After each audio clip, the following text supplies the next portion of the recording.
Hello student, welcome to the Gateway classes. My name is Anjali Sharma and I'm going to teach you engineering physics. And हम लोग पढ़ रहे थे अपना unit 1 which is your quantum mechanics. आज हमारा lecture 6 है. ठीक, लेक्चर 6 में आज हम लोग डिस्कस करने वाले हैं very important topic according to your AKTU exam. हम लोग पढ़ने वाले हैं आज Schrodinger time independent equation and time dependent equation. ठीक है, हम लोगों ने डी ब्रॉगली के बारे में जाना. हम लोगों ने देखा कि डी ब्रॉगली ने क्या बताया था कि कैसे एक जो पार्टिकल है वो अपने साथ एक अगर कोई एक मूविंग पार्टिकल है तो वो क्या कर रहा था कि वेव को एसोसिएट करता है. ऐसा हमें डी ब्रॉगली ने बताया था. ठीक, उसी का हम क्या कर रहे हैं, श्रोडिंगर की टाइम इंडिपेंडेंट और डिपेंडेंट दोनों इक्वेशन हम लोग निकालेंगे. ठीक है, तो अगर आपको एक समझ में आ गई तो दोनों आ जाएंगी. ओके, तो ये आपका सिलेबस है ऑफ क्वांटम मैकेनिक्स. अब इसमें क्वेश्चन जो आता है AKTU में हमारा वो कुछ इस टाइप से आता है. ठीक है, कि जैसे drive Schrodinger time independent equation. ठीक, या दूसरा ये पूछ लेगा कि टाइम डिपेंडेंट इक्वेशन को आप ड्राइव कीजिए. ठीक, ओके, और ये 10 मार्क्स में आता है. ये भी हमारा 10 मार्क्स का क्वेश्चन है. ठीक, अब देखिए सबसे पहले हम लोग टाइम इंडिपेंडेंट को पढ़ेंगे. ठीक है, कि टाइम इंडिपेंडेंट वेव इक्वेशन को हम पूरा यहाँ पे ड्राइव करेंगे. ठीक, अब जैसे कि हमें डी ब्रॉगली ने बताया था कि कोई पार्टिकल है वो मूविंग पार्टिकल है तो वो अपने साथ क्या करता है, एक वेव को एसोसिएट करता है. ये सारी बातें हमें डी ब्रॉगली ने बताई थी. ठीक, अब देखो हमने क्या करा है यहाँ पे कि जो डिफरेंशियल इक्वेशन है of wave motion for a particle in 1D can be written as, हम उसको कैसे लिख सकते हैं. अच्छा, क्वांटम मैकेनिक्स में ना अगर हम किसी भी इक्वेशन को लिखते हैं तो उसका कुछ ना कुछ जनरल सॉल्यूशन भी होता है. ठीक, तो इसमें आप लोगों को कंफ्यूज नहीं होना. ओके, तो del square psi upon del x square equals to 1 upon v square del square psi upon del t square. ठीक, ये क्या है हमारी इक्वेशन नंबर सपोज फर्स्ट. ठीक, अब अगेन अगर हमारे पास कोई वेव मोशन की इक्वेशन है तो उसका क्या होगा, जनरल सॉल्यूशन भी होगा. ठीक, अभी जनरल सॉल्यूशन कैसे आता है एंड ऑल ये सब हम लोग बाद में डिस्कस करेंगे. ठीक है, अभी एग्जाम पर्पस के हिसाब से हम लोग सिर्फ ये जान लेते हैं कि इस इक्वेशन का जनरल सॉल्यूशन क्या होगा. Psi x t equals to हमेशा होता है हमारा ए ई की power minus i h cut E t minus p x. ठीक, एच कट क्या है, हमारा कांस्टेंट है, बताया था आपको. एच कट क्या है, एच अपॉन 2 पाई होता है. ठीक, this is your constant. Okay, general solution हमें पता है ऑफ इक्वेशन 1. ठीक है, हमारे पास ये जनरल सॉल्यूशन आ गया. अगर हम लोग क्या करें, इक्वेशन 2 इसको मान लेते हैं. ठीक है, इक्वेशन 2 को अगर मैं क्या कर दूं,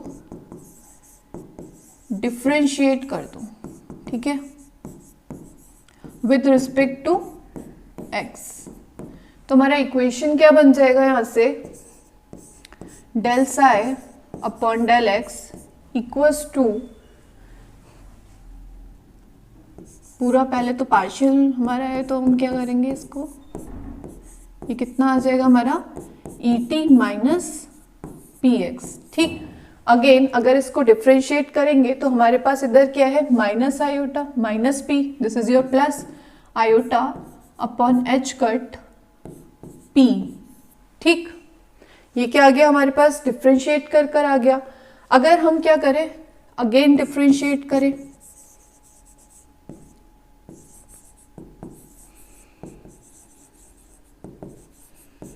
ठीक है, अगर इसको हम क्या कर रहे हैं, इक्वेशन 2 को डबल डिफरेंशिएट करेंगे तो हमारी इक्वेशन क्या बन जाएगी, del square psi del x square equals to, ये तो पूरा रहेगा ही हमारा. ठीक, तो इसको लिख लेते हैं, कितना आ जाएगा मेरे पास,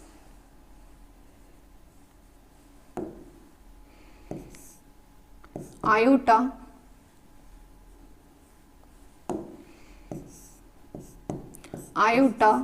h cut p, this whole equation a e की power minus i h cut e t minus px। ठीक, इसको अगेन डिफ्रेंशिएट करेंगे तो हमारे पास कितना आ जाएगा, again iota h cut p।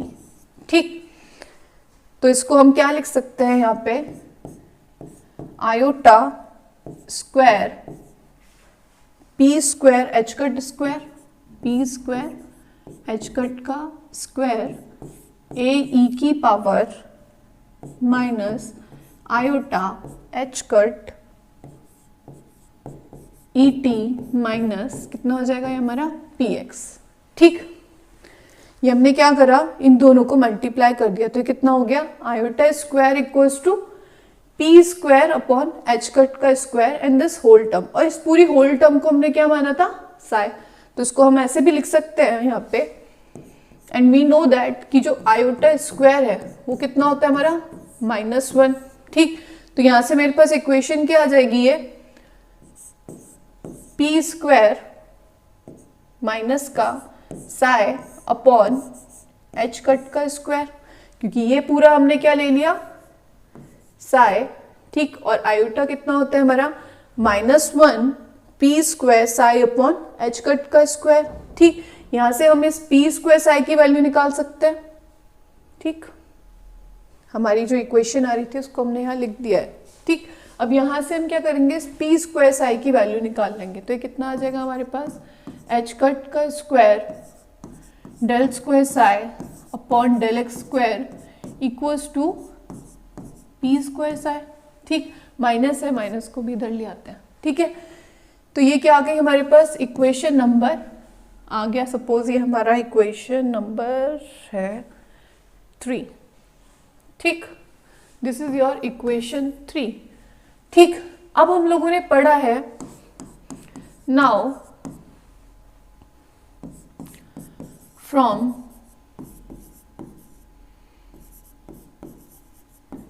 Conservation of energy. ठीक है, जब हम बात किसकी करते हैं, कंजर्वेशन ऑफ एनर्जी की, तो मुझे पता है कि जो टोटल एनर्जी होती है वो हमारी इक्वल टू होती है kinetic energy plus potential energy के। ठीक, और काइनेटिक एनर्जी की वैल्यू कितनी होती है हमारी, पी स्क्वायर 2m प्लस इसको हमने v मान लिया। ठीक, इधर क्या है e।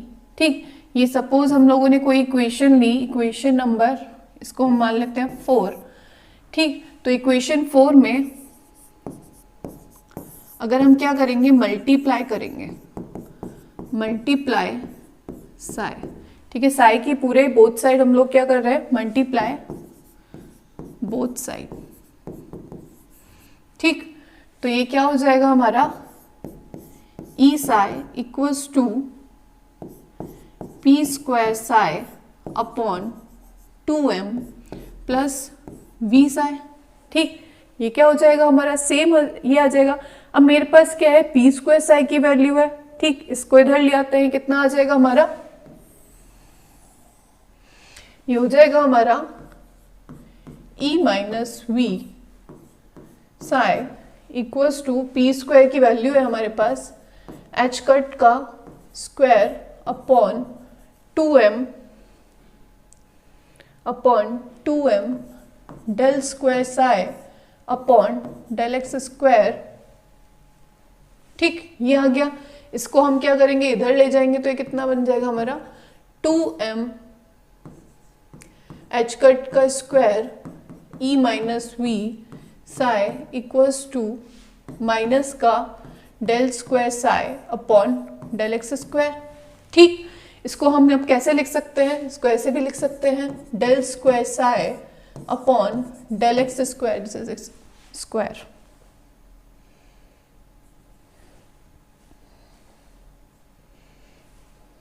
ठीक, ये कितना हो जाएगा, अपॉन डेल एक्स स्क्वायर।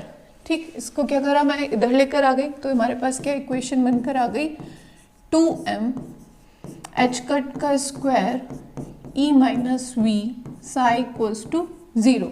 ठीक है, ये क्या, ये हमारी this is a required, is a required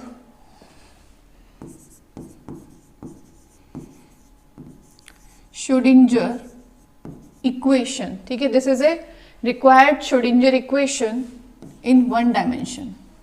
ठीक है, इन वन डायमेंशन।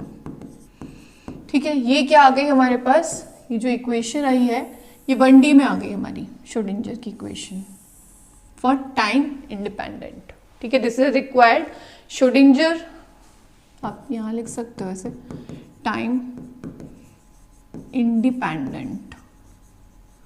ठीक है, इक्वेशन इन 1D। ठीक है, अगर इसी को मेरे को किस में लिखना है, 3D में लिखना है, तो फॉर 3D हम लोग क्या कर देंगे, इस पूरे इक्वेशन को, ये जो हमारा आ रहा है ना del square upon del x square, इसको हम लोग डेल स्क्वायर भी तो लिख सकते हैं। ठीक, तो ये हमारा क्या बन जाएगा, del square psi plus 2m upon h cut का square e minus we psi equals to 0। ठीक है, ये हमारी इक्वेशन किस में आ गई भाई, 3D में। ठीक, और अगेन अगर हमें किसके लिए निकालनी है, फॉर ए फ्री पार्टिकल के लिए निकालना है, फॉर फ्री पार्टिकल। ठीक है, तो हमारा जो v है वो क्या हो जाएगा, 0, और जब v 0 हो जाएगा तो हमारी इक्वेशन क्या बन जाएगी, यहाँ से अगर v 0 हो जाएगा तो इक्वेशन हमारी हो जाएगी del square psi upon del x square plus 2m upon h cut का square e psi equals to 0। ठीक है, ये हमारी इक्वेशन किस में आ गई, फॉर फ्री पार्टिकल। ठीक है, so this is all about your Schrödinger time independent equation. ठीक, अब देखो बिल्कुल इससे सेम रिलेटेड है हमारी इक्वेशन फॉर टाइम डिपेंडेंट के लिए। ठीक है, हम लोगों ने जो स्टेप्स यहाँ पे फॉलो करे हैं up to the equation number 3, वो बिल्कुल सेम कॉपी होंगे हमारे Schrödinger टाइम डिपेंडेंट इक्वेशन में। ठीक, तो देखो अब बात करते हैं हम Schrödinger टाइम डिपेंडेंट इक्वेशन। तो जैसे कि अभी हम लोगों ने Schrödinger टाइम इंडिपेंडेंट इक्वेशन में देखा कि यहाँ पे कहीं भी हमारा क्या नहीं आ रहा, हम लोगों ने Schrödinger की इक्वेशन निकाली है फॉर टाइम इंडिपेंडेंट के लिए। ठीक, अब निकालेंगे फॉर डिपेंडेंट के लिए, और मैंने आपको ये भी बता दिया है कि इसमें इक्वेशन नंबर 3 तक हमारे सारे स्टेप्स क्या रहेंगे, सेम एज इट इज। ठीक है, जो हम पी स्क्वायर साई की वैल्यू लेंगे वो यही होगी। ठीक, बट मैं अगेन आपको बता देती हूँ पूरा फुल प्रोसीजर कैसे होगा। ठीक, तो देखो ये क्या है हमारा the differential equation of motion for a particle in 1D can be written as. तो अगेन हम लोग लिख सकते हैं इसको कैसे, अब हम पढ़ क्या रहे हैं, टाइम डिपेंडेंट इक्वेशन। ठीक, क्वेश्चन पेपर में हमेशा अच्छे से देखा करो कि टाइम डिपेंडेंट है या इंडिपेंडेंट है। ठीक, अगेन हमारे पास क्या है भाई, वेव की equation del x square equals to 1 upon v square del square psi upon del t square. ठीक है, ये हमारे पास क्या आई थी भाई, इक्वेशन 1। अब बात किसकी कर रहे हैं हम, टाइम डिपेंडेंट की। अगेन हमें ये पता है कि जब हमारे पास क्या है, कोई वेव की इक्वेशन है तो उसका क्या होगा, जनरल सॉल्यूशन भी होगा। ठीक है, तो जो जनरल सॉल्यूशन होगा हमारा अबव इक्वेशन का वो क्या आएगा, अगेन इसमें psi x t equals to A e की power minus iota h cut ई टी माइनस पी एक्स। ठीक है, अगेन क्या आ गया हमारे पास, पूरी ये इक्वेशन आ गई। ठीक, अब हम लोग यहाँ पे सबसे पहले तो P निकालेंगे, पी स्क्वायर साई। ठीक, वैसे पी स्क्वायर साई हम लोगों ने यहाँ पर निकाल चुके हैं हम, ठीक है, पी स्क्वायर साई, बट मैं फिर भी दोबारा निकाल देती हूँ, ठीक। तो देखो यहाँ पे निकालेंगे तो ये कितना होगा, अगर हम डिफ्रेंशिएट कर रहे हैं इक्वेशन नंबर 2 को, ठीक है, with respect to x, x के साथ हम लोग क्या कर रहे हैं, इसको डिफ्रेंशिएट कर रहे हैं।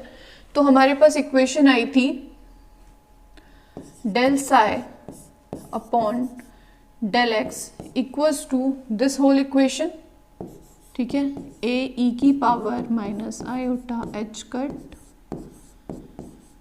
ई टी माइनस पी एक्स, ठीक। और इसका कितना होगा हमारा, आयोटा अपॉन एच कट और पी, ठीक। अब अगेन डिफरेंशिएट करेंगे, ठीक है। जब हम अगेन डिफरेंशिएट करेंगे तो ये हमारी इक्वेशन क्या बन जाएगी, del square psi upon del x square equals to, ये इक्वेशन क्या आई थी हमारी, ए ई की power minus iota h cut ई टी माइनस पी एक्स, ठीक है, आयोटा एच कट पी, इसको हम अगेन करेंगे तो ये कितना आ जाएगा, एच कट पी, ठीक है। तो यहाँ से इस पूरी इक्वेशन को हम क्या ले सकते हैं, साई, ठीक। और ये कितना आ जाएगा हमारे पास, आयोटा स्क्वायर, ठीक है, कितना आ जाएगा हमारे पास, iota square p square upon h cut का स्क्वायर, और इस पूरी इक्वेशन को क्या लिख सकते हैं हम, साई। और मुझे पता है कि जो आयोटा स्क्वायर होता है वो कितना आता है हमारा, -1, ठीक है। हम लोगों को पता है यहाँ पे कि आयोटा स्क्वायर कितना है हमारा, इक्वल्स टू -1, ठीक। तो इक्वेशन क्या आ गई हमारे पास, माइनस का P square psi upon h cut का स्क्वायर, ठीक। ये काम हम लोगों ने इंडिपेंडेंट में भी किया था, ठीक। इसको मैं यहां से हम क्या करेंगे, पी स्क्वायर साई की वैल्यू निकालेंगे, ठीक। तो पी स्क्वायर साई हमारे पास कितना आ जाएगा, इसको मैं डायरेक्ट लिख रही हूं, माइनस का एच कट का square del square psi upon del x square equals to कितना आ जाएगा हमारा, पी स्क्वायर साई, ठीक।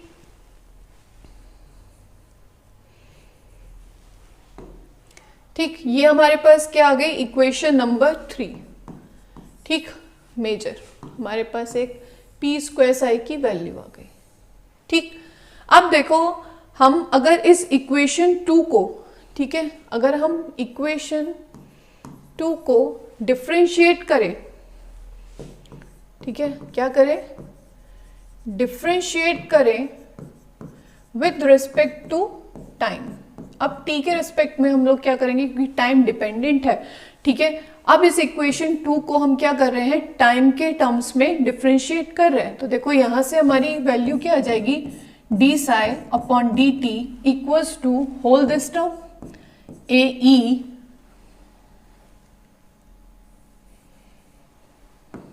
कितना हो जाएगा हमारा, A e minus iota upon h cut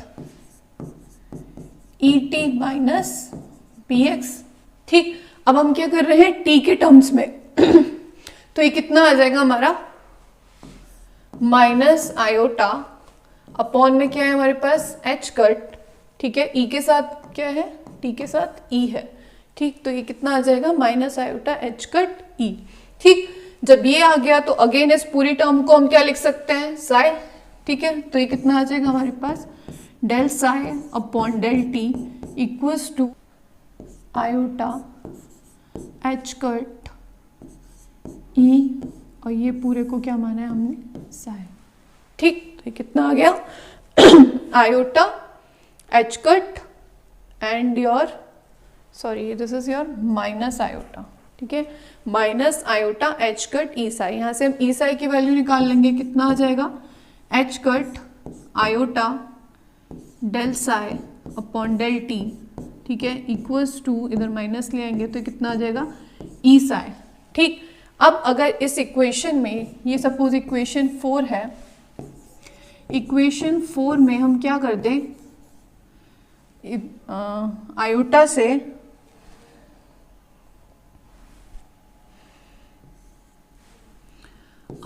से इक्वेशन 4 में आयोटा से हम लोग क्या करते हैं, मल्टीप्लाई करते हैं, मल्टीप्लाई, ठीक है। तो ऊपर और एच कट के साथ और नीचे हम लोग आयोटा से मल्टीप्लाई करेंगे तो हमारी इक्वेशन क्या बन जाएगी, minus h cut iota, this is your iota square del psi upon del t, ठीक, इक्वल्स टू ई साई। अब हमें ये पता है कि आयोटा स्क्वायर कितना होता है हमारा, अगेन -1, ठीक है, आयोटा स्क्वायर कितना है, -1, तो ये कितना आ जाएगा हमारे पास, एच कट, ये -1 है, माइनस से माइनस कैंसिल आउट हो जाएगा, तो हमारे पास ई साई की वैल्यू कितनी आएगी, ठीक है। So E psi equals to हमारा हो जाएगा h cut iota del psi upon del t, ठीक है। यहाँ से देखो आप, ये कितना हो जाएगा हमारा, h cut iota del psi upon del t, ये क्या आ गया हमारे पास, ई साई की वैल्यू आ गई, ठीक। अब अगेन हमारे पास एक इंपॉर्टेंट इक्वेशन आ गई, इसको हमने मान लिया इक्वेशन नंबर 5, ठीक। अब हम लोगों को पता है, नाउ फ्रॉम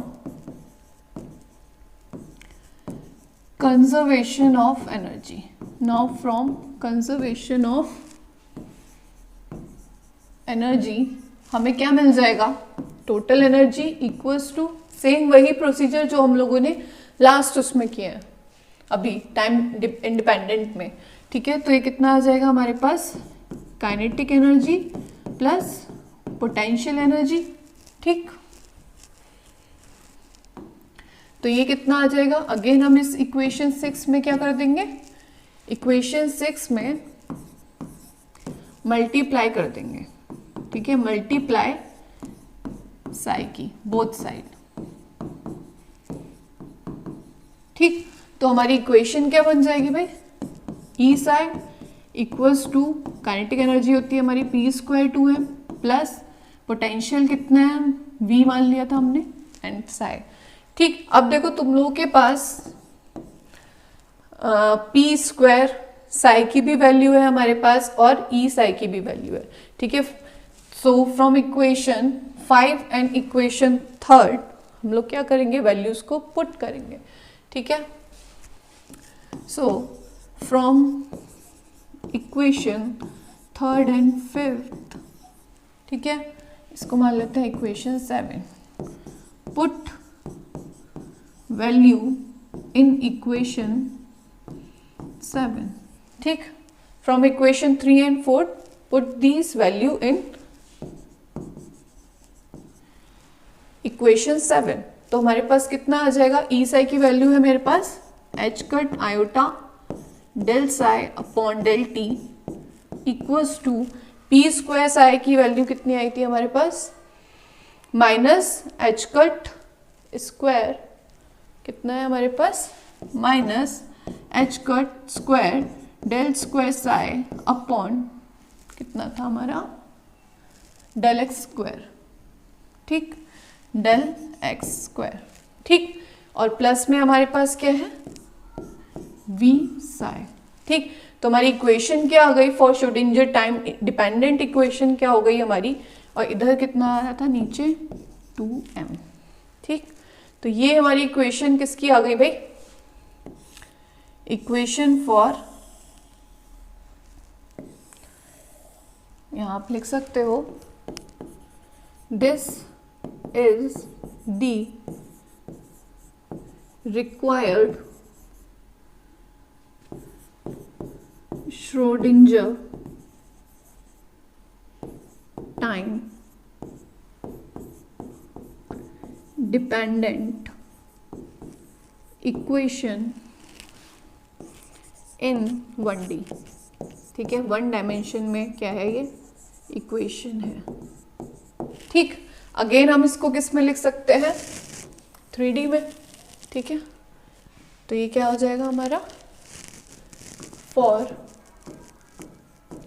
3D, ठीक है। 3D के लिए हम लिखेंगे तो ये कितना आ जाएगा हमारे पास, h cut iota del psi upon del t equals to कितना है हमारे पास, माइनस का एच कट स्क्वायर 2m, इस पूरे को हम क्या लिख सकते हैं, del square psi plus V psi, ठीक। तो ये हमारी इक्वेशन किस में आ गई, this is a required equation for 3D, ठीक है। तो ये क्या है हमारी श्रोडिंगर टाइम डिपेंडेंट इक्वेशन, ठीक है। यहाँ लिख सकते हो आप, this is the required time dependent equation in 3D, ठीक। ये क्या है हमारी रिक्वायर्ड टाइम डिपेंडेंट इक्वेशन है 3D में, okay. So thank you everyone, this is all about your Schrodinger equation independent and time independent, ठीक। तो आप एक पे फोकस करिए, आपको दोनों आ जाएंगी, ठीक है, क्योंकि बहुत सारे जो स्टार्टिंग के प्रोसीजर हैं वो क्या है हमारे सेम है टाइम इंडिपेंडेंट के, ठीक। उसी का हम यूज़ कहाँ कर रहे हैं, टाइम डिपेंडेंट में, ठीक है। So thank you everyone.